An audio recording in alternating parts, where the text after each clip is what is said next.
नमस्कार, मैं रीमा प्रसाद। To the point समझेंगे कि प्रशांत किशोर अगले 5 साल क्या करने वाले हैं, किस स्ट्रैटेजी के तहत वो बिहार के राजनीतिक माहौल में सक्रिय रहेंगे, अगला कदम उनका क्या होने जा रहा है। 24 घंटे के उपवास के बाद जब उन्होंने अपना मौन व्रत भी तोड़ा, तो उसके बाद बिहार ही नहीं बल्कि जन स्वराज को पसंद करने वाले जो बिहार के बाहर लोग रहते हैं, उनके सामने एक शर्त भी रखी और अपील भी की कि अगर आप जन स्वराज को मजबूती से बिहार के माहौल में, बिहार के राजनीतिक माहौल में सक्रिय देखना चाहते हैं, तो अब आपको फंड देना होगा। यानी 1,000 की राशि अगर आप जन स्वराज को दान देते हैं, डोनेट करते हैं, तो इससे जन स्वराज और जन स्वराज से जुड़ने वाले लोगों को मजबूती मिलने वाली है। ये शर्तें कार्यकर्ताओं पे भी लागू हैं, ये शर्तें उन लोगों पर लागू हैं जो जन स्वराज को या प्रशांत किशोर के मूवमेंट को पसंद करते हैं या उन्हें सपोर्ट करना चाहते हैं, या फिर वो लोग जो प्रशांत किशोर से मिलने जा रहे हैं, उन्हें भी 1,000 की राशि देनी होगी और फिर वो उनसे मिल सकते हैं। ये पार्टी फंड में डाला जाएगा पैसा और पार्टी को मजबूत करने की कोशिश की जाएगी, ऐसा प्रशांत किशोर का दावा है। इसके साथ साथ निजी तौर पर उन्होंने बहुत बड़ा फैसला लिया जो अपने आप में बहुत बड़ी बात है। उन्होंने कहा कि मेरी कमाई का जो 90% हिस्सा है वो मैं जन स्वराज को दे रहा हूं। आने वाले 5 सालों में भी जो मेरी कमाई होगी वो जन स्वराज को मैं देने वाला हूं और दिल्ली के एक मकान को छोड़कर बाकी जितनी संपत्ति है 90% संपत्ति मैं जन स्वराज को डोनेट कर रहा हूं, जिससे कि इस पार्टी को आगे बढ़ने में या इस मूवमेंट को आगे बढ़ने में कोई परेशानियां ना हो। अब मैं आती हूं उस पॉइंट पे कि अगले 5 साल प्रशांत किशोर क्या करने वाले हैं। तो 5 साल तो नहीं, पहले तो उन्होंने 1 साल का जो रोड मैप बताया है उस पे फोकस करते हैं। उन्होंने कहा कि पूरी तरीके से ये चुनाव बाय किया हुआ है, खरीदा हुआ चुनाव है। 10-10 हजार देकर और ये चुनाव खरीदे गए हैं। अगर पर विधानसभा 1 करोड़ रुपया अगर मुझे दे दिया जाए तो मैं भी ये चुनाव जीत सकता हूं, ये दावा तो उन्होंने पहले ही किया था। तो अब जिन जिन महिलाओं को 10,000 की राशि दी गई है, जिससे उन्होंने कहा कि बयाना के तौर पे है और इसके बाद 2 लाख तक राशि बिहार सरकार को देनी है,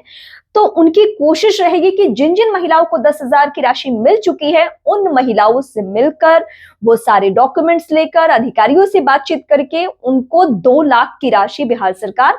6 महीने के भीतर उन्हें हर हाल में दे, इस बात की कोशिश करने वाले हैं। और इस काम के लिए वो बिहार के सारे ब्लॉक में, ग्राम पंचायत में, अलग अलग गांव में भ्रमण करेंगे और लोगों से मिलेंगे और फिर से उन्हीं मुद्दों पर बात करेंगे जिस मुद्दे पर वो बिहार के चुनाव में सक्रिय रहे। उन्होंने कहा कि एक बार मैं फेल हुआ, लेकिन मैं आने वाले कुछ साल ये काम करना चाहता हूं और इस मूवमेंट को सपोर्ट करने के लिए 1,000 की राशि के बारे में मैं पहले ही आपके सामने जिक्र कर चुकी हूं कि इसका क्या इम्पैक्ट होने वाला है और प्रशांत किशोर क्यों चाहते हैं कि उन्हें 1,000 की राशि लोग दे। वैसे सोशल मीडिया इस वक्त आप खंगालेंगे तो लोगों ने इस मूवमेंट को सपोर्ट करना शुरू भी कर दिया है। लोग 1-1 हजार की राशि देकर और स्क्रीनशॉट भी शेयर करें और साथ साथ ये कह रहे कि आने वाले दिनों में भी इस मूवमेंट को मैं सपोर्ट करने वाला हूं। कई लोगों ने तो ये कहा कि बिहार के किसी राजनेता पे या राजनीतिक पार्टियों पे हमें भरोसा नहीं है, लेकिन अगर कोई शिक्षा पे, पलायन पे या फिर बेरोजगारी के मुद्दे पर बात कर रहा है तो उस मूवमेंट को सपोर्ट करना हम सबकी जिम्मेदारी है। और इसलिए मैं अपनी कमाई की राशि या फिर आने वाले दिनों में भी 1,000 देने के बाद भी कुछ लोगों ने ये कमिटमेंट किया कि आने वाले दिनों में भी हम ये राशि देंगे। तो फिलहाल प्रशांत किशोर के मूवमेंट को लोग पसंद कर रहे हैं। वैसे एक कड़वी सच्चाई ये भी है कि प्रशांत किशोर की पार्टी को चुनावी माहौल में भी सोशल मीडिया पर तो खूब लोगों ने पसंद किया, लेकिन जब वोट देने की बारी आई